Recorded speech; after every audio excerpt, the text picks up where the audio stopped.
Friends welcome to my channel baby channel. Hi friends, welcome. Hi friends, how are you? అందరూ బాగున్నారా? అందరూ బాగుండాలని కోరుకుంటున్నాను.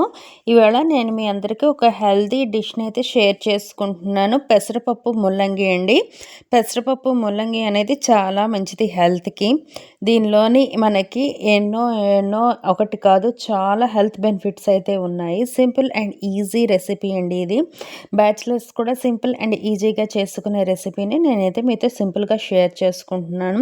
ఇది సీజనల్గా దొరుకుతుంది కాబట్టి సీజనల్గా మనకు వచ్చే జలుబు దగ్గు ఇలాంటివన్నీ తగ్గించుకోవాలి, అవి రాకుండా మనకు ఉండాలి, ఇమ్యూనిటీ పవర్ ఎక్కువగా ఉండాలి అంటే ముల్లంగిని రెగ్యులర్గా తీసుకోవాలి. అండ్ వెయిట్ లాస్ కోసం అని చెప్పేసి ఇది బెస్ట్ రెమెడీ అండి. వెయిట్ లాస్ కోసం అని చెప్పి ఎవరైతే ట్రై చేస్తున్నారో వాళ్ళు రెగ్యులర్గా ఈ ముల్లంగిని తినడం వల్ల వెయిట్ లాస్ అవుతుంది. అండ్ షుగర్ అండ్ బీపీ లెవెల్స్ని కూడా ఇది కంట్రోల్ చేస్తుంది. బ్లడ్లోని కొలెస్ట్రాల్ లెవెల్స్ పెరగకుండా మనకి ఇది ఎంతో హెల్ప్ఫుల్గా ఉంటుందన్నమాట. చూసారా, చూడటానికి ఎంతో బాగుంది కదా. నెక్స్ట్ ఇంకా ప్రాసెస్లోకి వెళ్తే ముల్లంగిని తీసుకొని నీట్గా క్లీన్ చేసేసుకొని ఇదిగోండి కట్ చేసేసుకొని పెట్టుకున్నాను సెపరేట్గా ఆకులు అండ్ ముల్లంగిని. నెక్స్ట్ ఇందులోకి వేసుకోవాలనుకుంటున్నాను పెసరపప్పు కాబట్టి ఇదిగోండి పెసరపప్పు. కానీ నేనేం చేశానంటే ముందుగానే ఇదిగోండి పెసరపప్పుని అయితే చక్కగా ఉడికించేసుకున్నాను, అంటే మన కర్రీ అనేది ఈజీగా అవ్వటానికి అని చెప్పి. నెక్స్ట్ ఉల్లిపాయలు తీసుకుని కట్ చేసుకున్నాను, తెల్లుల్లిపాయలు, కరివేపాకు అండ్ పోపు ఐటమ్స్లో నేనైతే ఎండుమిర్చిని ఎక్కువగా తీసుకున్నాను, ఆవాలు, జీలకర్ర, శనగపప్పు. నేనైతే ఇందులో పచ్చిమిర్చి అండ్ కారం పొడిని కూడా యూస్ చేయటం లేదు, ఎందుకంటే ముల్లంగిలోని కారం పొడి వేస్తే జనరల్గా టేస్ట్ అనేది బాగోదు.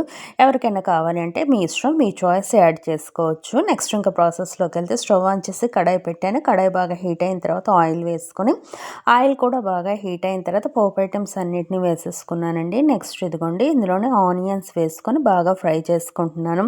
జాండీస్ ఎవరికైనా ఉంది అంటే ముల్లంగి తినడం చాలా మంచిదండి, జాండీస్ నుండి మనకు కాపాడుతుంది.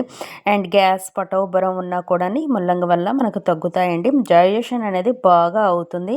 అండ్ పైల్స్ రాకుండా కూడా మనకి ఇది చాలా హెల్ప్ఫుల్గా ఉంటుంది. పోపంతా బాగా ఫ్రై అయిపోయింది కదా. ఇప్పుడు ఇందులోకి నేను ఇదిగోండి కట్ చేసి పెట్టుకున్న ముల్లంగిని అయితే వేసుకుంటున్నాను.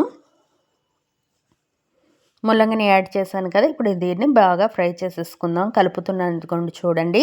ఇది బాగా ఫ్రై అయిన తర్వాత నేను ఇందులోకి ఆకులను అయితే యాడ్ చేసుకుంటాను. ఇదిగోండి ఆకులను కూడా వేసేసుకుంటున్నాను. ఆకులు నేనైతే చిన్న చిన్నగా కట్ చేసుకున్నాను. ఎవరికి ఎలా కావాలంటే మీ చాయిస్, మీకు నచ్చినట్టుగా మీరు కట్ చేసుకోండి. నేనైతే ముందుగా ముల్లంగి కొంచెం ఫ్రై అయిన తర్వాత ఆకుల్ని యాడ్ చేసుకున్నాను. ఇదిగోండి చూడండి. ఇందులో vitamin C and antioxidants ఉండడం వల్ల మనకి రోగ నిరోధక శక్తి అంటే ఇమ్యూనిటీ పవర్ పెరగడానికి కూడా చాలా హెల్ప్ఫుల్గా ఉంటుంది. ఇందులోని యాంటీ ఆక్సిడెంట్స్ అనేవి చాలా ఎక్కువగా ఉంటాయి. నెక్స్ట్ ఇందులోకి నేను సాల్ట్ని యాడ్ చేసుకుంటున్నాను. సాల్ట్ అనేది అయితే మాత్రం ఎక్కువగా యాడ్ చేయట్లేదు, ఎందుకంటే ముల్లంగి అనేది ఒరిజినల్గా కూడా సాల్టీగా ఉంటుంది. అందుకని చెప్పి జనరల్గా వేసుకున్న సాల్ట్ కంటే ముల్లంగిలోని కొంచెం సాల్ట్ తగ్గించి వేసుకోవాలి, లేదంటే సాల్ట్ ఎక్కువైపోతుంది.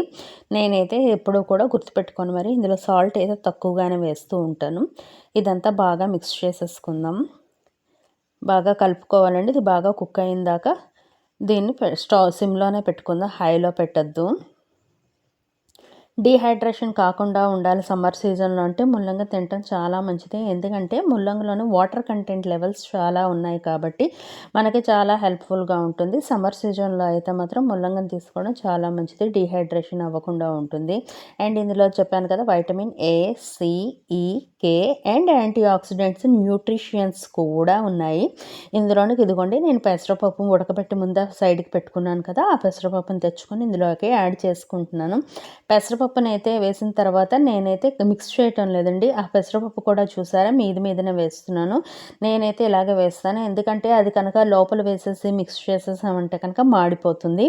నాకు పొడి పొడిగా కావాలి కాబట్టి ఇందులో వాటర్ యాడ్ చేయను కాబట్టి దీన్ని మీదనే పెట్టుకొని కొంచెం సేపు కుక్ అయిన తర్వాత ముల్లంగి అనేది అప్పుడు దీన్ని మిక్స్ చేసుకుంటున్నాను. ఇదిగోండి ఈ విధంగా ముందుగానే మిక్స్ చేసేసారంటే కనుక అది ముద్దగా అయిపోతుంది. నెక్స్ట్ మాడిపోయే ఛాన్సెస్ కూడా ఉంటాయన్నమాట. అందుకు నేను బాగా కుక్ అయిన తర్వాతనే దీన్ని ఇదిగోండి ఈ విధంగా మిక్స్ చేసుకుంటున్నాను. అండ్ ఈ ముల్లంగిలో పొటాషియం, కాల్షియం కూడా చాలా ఉన్నాయండి. వైటమిన్ సి, ఈ యాంటీ ఆక్సిడెంట్స్ ఉండడం వల్ల ఇది మన స్కిన్కి చాలా మంచిదండి. స్కిన్ హెల్తీగా ఉండాలి అంటే, డల్నెస్ పోవాలంటే స్కిన్లోని మనం రెగ్యులర్గా ముల్లంగిని తీసుకోవాలి. అండ్ ఇందులో ఫైబర్ ఉంది కదా, అది మన జీర్ణాశయానికి చాలా మంచిదన్నమాట. ఇదిగోండి ఈ విధంగా చేసుకున్నాను, చూసారా పొడి పొడిగా అయింది. లేదు మీకు ఇంకొంచెం ముద్దగా కావాలి అంటే కొంచెం వాటర్ని యాడ్ చేసుకున్నారంటే ముద్దగా కావాలన్నా కూడా మీకు ఆ విధంగా కూడా చేసుకోవచ్చు. నాకైతే మాత్రం ఇలా పొడి పొడిగా ఉంటేనే ఇష్టం కాబట్టి నేనైతే ఇందులో వాటర్ ఏది యాడ్ చేసుకోలేదు. ఈ విధంగా చేసుకుంటే పొడి పొడిగా వస్తుంది. మీ చాయిస్, మీకు ఎలా కావాలంటే మీరు అట్లాగా చేసుకోవచ్చు. ఇది రైస్లో కాదు, ఒత్తి నోటితో తిన్నా కూడా చాలా బాగుంటుంది. నచ్చిందంటే like, share and subscribe and give high points also. Thank you so much friends. Thank you.